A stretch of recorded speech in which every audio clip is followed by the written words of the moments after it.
The first time I did it, I thought it was a joke. I thought someone was like pranking me. Because they're having me pull down the air and yell. And like not yell, but go. And I had to do that and I was about to pass out, man.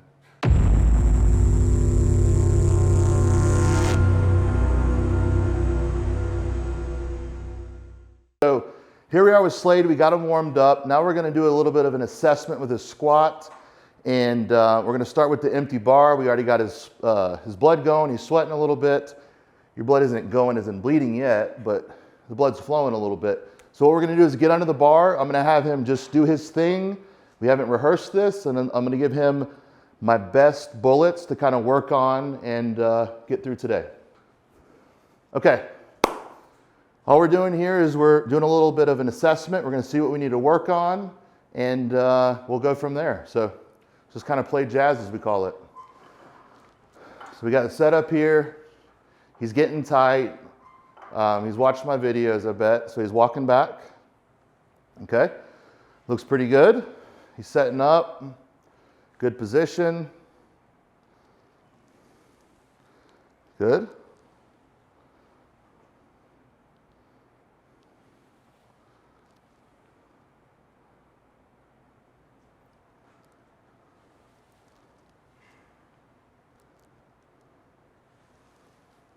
All right, rack it. I just want to work on your form and get your hips opened up a little bit. So open up your stance a little bit, about shoulder width. Looks good. Toes out more, angle them out more, just for the hell of it. There you go, good. Now I want you to put your hands straight out in front of you. A little bit higher, perfect. Okay, stiffen up a little bit. Okay, lats down and pecs down a little bit, all right?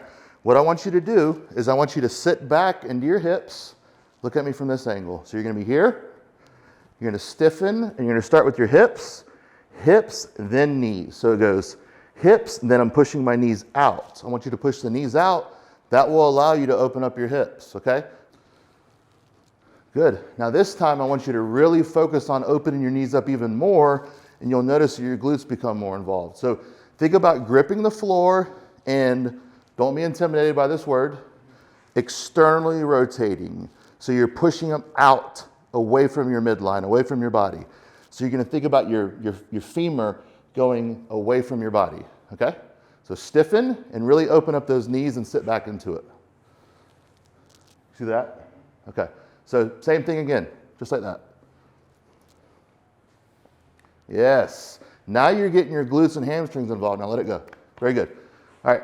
That's excellent. You feel the difference? How you're all of a sudden able to go from this to opening up and using all that posterior chain, okay?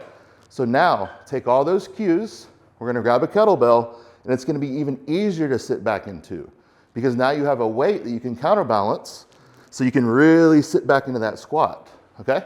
So, here you go. Same cues. Pick it up a little bit higher, about chest level. Yeah, around the horns, there you go. Now stiffen, not as hard as you can, but about 25 pounds more than you needed to last time when you didn't have weight. Stiffen, really think about sitting back with the hips and really fanning those knees out. Good. Now push back even harder and even more knees. Excellent. One more time. Good. All right, now with good form, I want you to put that down. Don't lean over at the waist, squat it down. Good. Now, let it all go. Excellent. Get some water real quick. You feel the difference? Yeah. Good. All right. Now, put your thumb around the bar. Hold it like this, keep your elbows down, and don't worry about so much extension. Right there, keep that nice and locked in like that, okay? Now stiffen. Good, you don't need to arch back all like that. You need to keep it nice and neutral, all right? Stiffen, pick it up. 2 steps back. 1, 2, feet a little bit wider, toes out more. Now stiffen, keep this upper back up, and just open up your hips by spreading the floor beneath you. Keep your head just like that. Now sit back. There it is. Good. Again. Now sit back more. Good. One more. Good. All right. Rack it. Now the next step is we got to add some weight. There's not enough weight on there now. So now that we have that form corrected, watch how it changes when you got some weight on there. Now treat this the same, but with a little bit more respect because it's 50 pounds more, but I bet it starts feeling better when you have weight on your back. All the same cues. Don't overextend your back. Neutral. There we go. Lock it in. Stiffness. Good. Very good. Pick it up.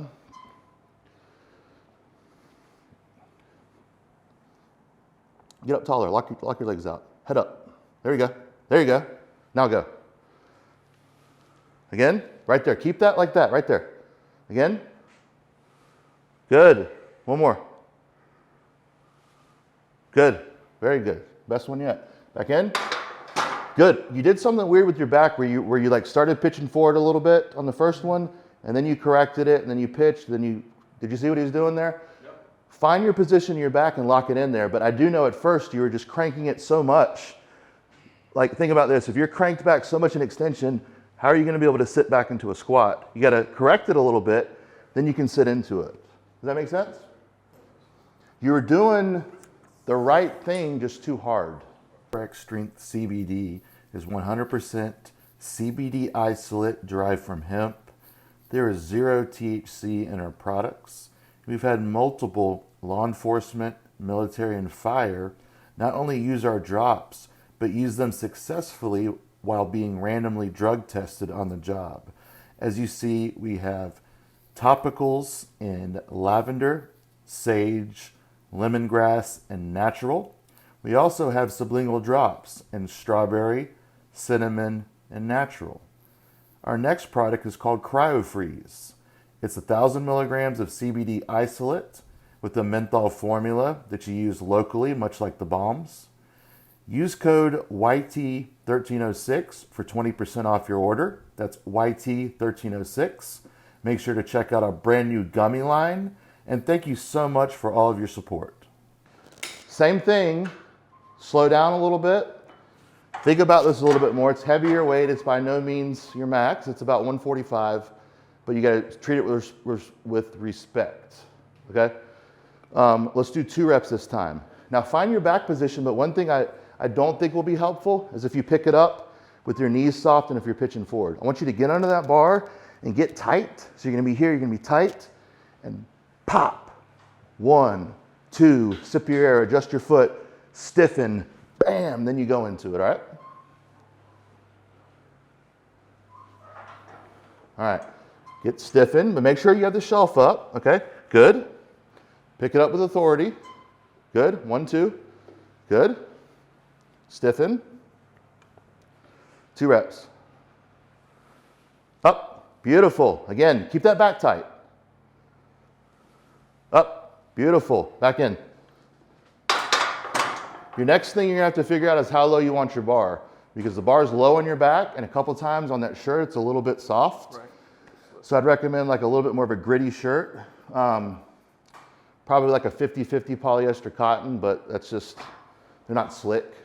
Get serious here. Same thing, 1 rep this time, all right? Get all this right, all right? Nice and tight. Pick it up with authority like you own it. Respect it, but disrespect it. Get tight. Pick it up with authority, not nice and locked in. Don't let that bar go anywhere. Chest up, keep it there, go. Up, good, back in. Good. A lot of people don't think about this. So let's say this is a high bar squat. When the bar is up here on the traps, right? People call it a high bar. Yours is down here about there, right? That's a lower bar. So think about this. What is an easier squat? Squatting a bar from this height down or squatting a bar from this height down? Obviously, the shorter distance there. So if you can maintain that leverage with a lighter bar and have bar travel even less, that's great. But then also the flip side of that is you might smoke your shoulders and or the bar fall off your back.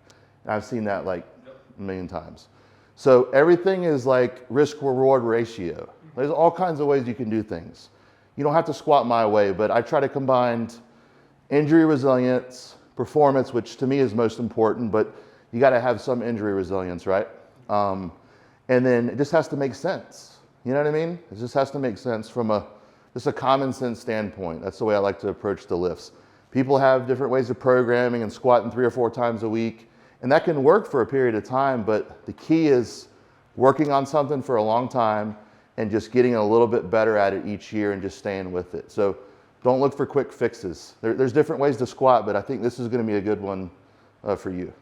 Thank you so much for joining us today. Please like my content, share my content. Check out powerxstrength.com for more information. Book a consult with me. Check out my CBD products. Check out my books. And thank you so much.